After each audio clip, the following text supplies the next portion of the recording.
اعوذ باللہ من الشیطان اللعین الرجیم بسم اللہ الرحمن الرحیم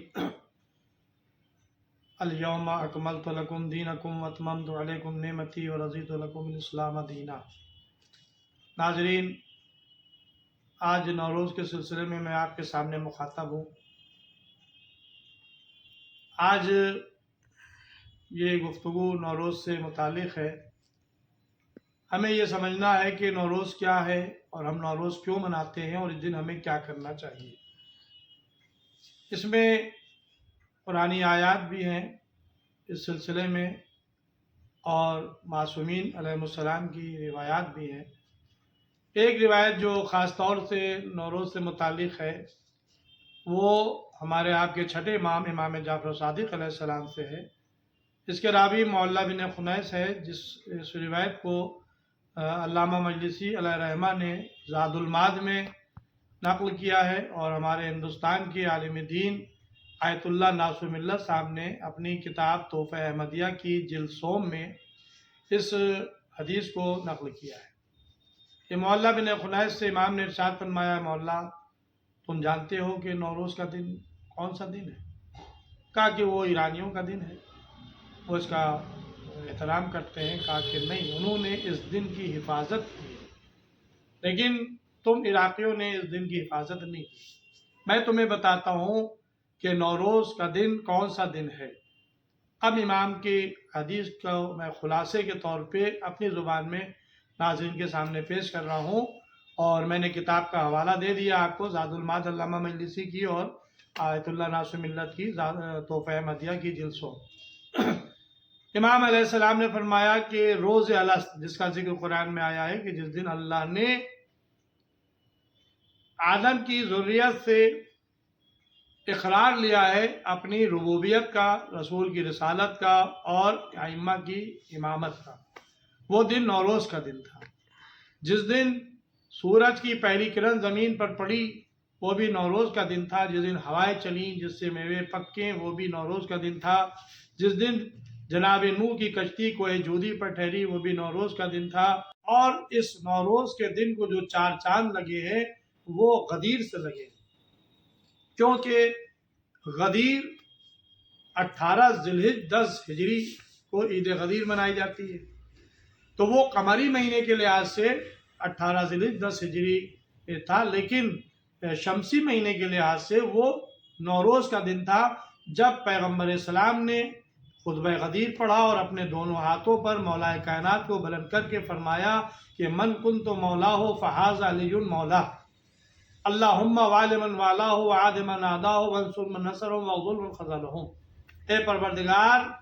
تو اسے دوست رکھنا جو علی کو دوست رکھے، تو اس کی نصرت و مدد کرنا جو علی کی نصرت مدد کرے، تو اسے چھوڑ دینا جو علی کو چھوڑ دے۔ تو یہ حدیث غدیر ہے، اور آیت تکمیل نازل ہوئی کہ آج کے دن اللہ نے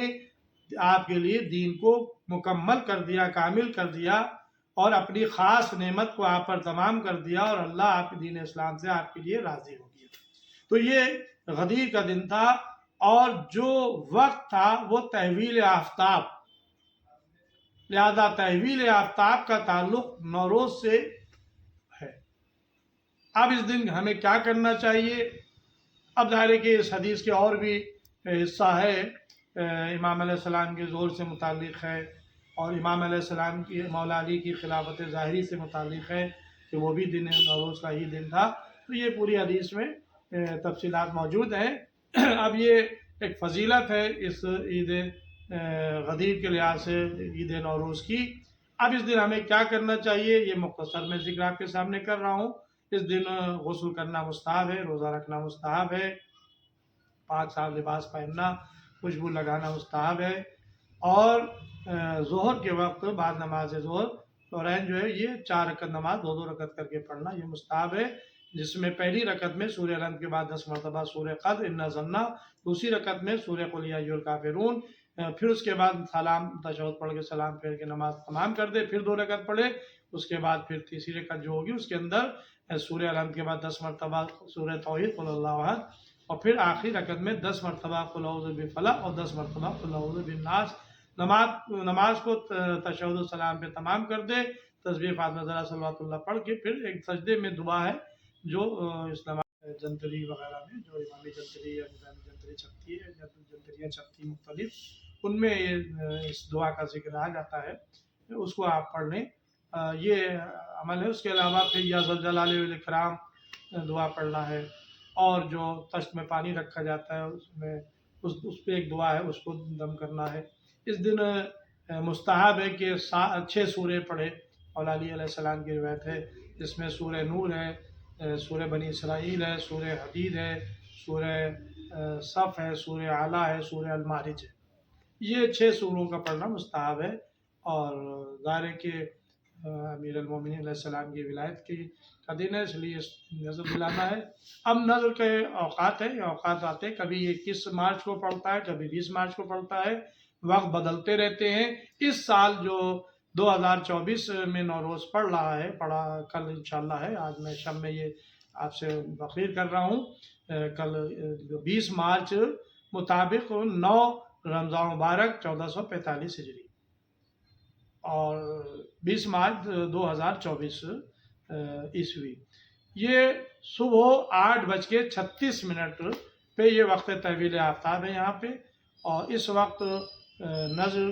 آپ دلائیں مولا کائنات علی بن ابی طالب علیہ السلام کی، اور ان دعاؤں کو پڑھیں، ان اعمال بجا لائیں، اور جو ذکر آیا ہے کچھ نقش نقوش لکھنے کا، یہ تقریباً 1 ساعت 1 گھنٹہ کا وقت رہتا ہے، اس کے اندر یہ آپ نقش لکھنا اور دعائیں پڑھنا یہ اس وقت پڑھ لیں۔ سورہ بعد میں بھی پڑھ سکتے ہیں، نماز جو ہے یہ ظہر کی نماز کے بعد ہے، اور ظاہر ہے کہ روزہ یہ ماہ صیام میں نوروز پڑا ہے، تو اب روزہ تو واجب روزہ ماہ صیام کا ہے، لہٰذا اب نوروز ہے تو آپ کی نیت رہے کہ ہم عید نوروز میں روزے سے ہیں، لیکن واجب روزے کو فریضے کو ہم بجا لا رہے ہیں۔ یہ عید نوروز کے اعمال ہیں جس کو ہم کو بجا لانا ہے، اور ظاہر ہے کہ یہ بہت ہی مبارک تاریخ ہے، بہت خوشی کی تاریخ ہے، اور ہم لوگ اس دن جو ہے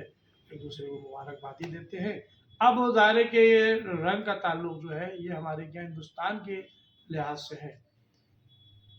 رنگ کھیلنا،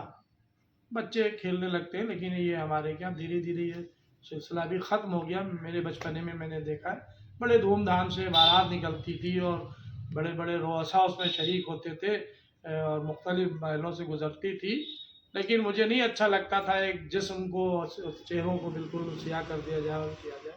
تو بہرحال کیونکہ اسلام نفاست پسندی کا مذہب ہے اور دین ہے، اور ہمارے ائمہ نے بھی ہم کو جو تعلیمات دی ہیں وہ پاک صاف رہنے کی، لہذا غسل کرنا یعنی نہانا یہ مستحب قرار دیا، پاک صاف لباس پہننا، خوشبو لگانا، نماز پڑھنا، تو ظاہر ہے کہ یہ سب چیزیں انسان کی نفاست سے ہیں، پاکیزگی سے ہیں۔ اور اب رہا مسئلہ رنگ کا، یہ دنوں کے اعتبار سے ہوتا ہے، رنگ کھیلنے سے متعلق نہیں ہے۔ اگر یہ ہمارے اسلام کا یا شریعت کا جز ہوتا تو یہ مختلف دوسرے مذہب میں ایک تہوار ہے ہولی، وہاں رنگ کھیلا جاتا ہے، تو اب ظاہر ہے کہ اس کا اثر ہمارے کلچر پہ آ گیا، لیکن اسلام نے اس کی تعلیم نہیں دی۔ اب اسلام نے کیا تعلیم دی ہے، اس کا ذکر اس حدیث مولا بن خنیس کی حدیث میں آیا ہے کہ ایک نبی جن کا ذکر قرآن میں بھی ہے، ایک نبی ایک وادی سے گزر رہے تھے، وہاں پہ کچھ مردوں کے ڈھانچے پڑے دکھائی دیے، تو پوچھا اللہ سے کہ یہ کیسے مر گئے، تو وہی ہوئی اور حکم ہوا کہ ان کے اوپر پانی چھڑکو۔ اس نبی خدا کے پانی چھڑکنے سے وہ مردے دوبارہ اللہ نے زندہ کر دیا ان کو۔ تو حزقیل پیغمبر کی طرف یہ بات تاریخوں میں آئی ہے،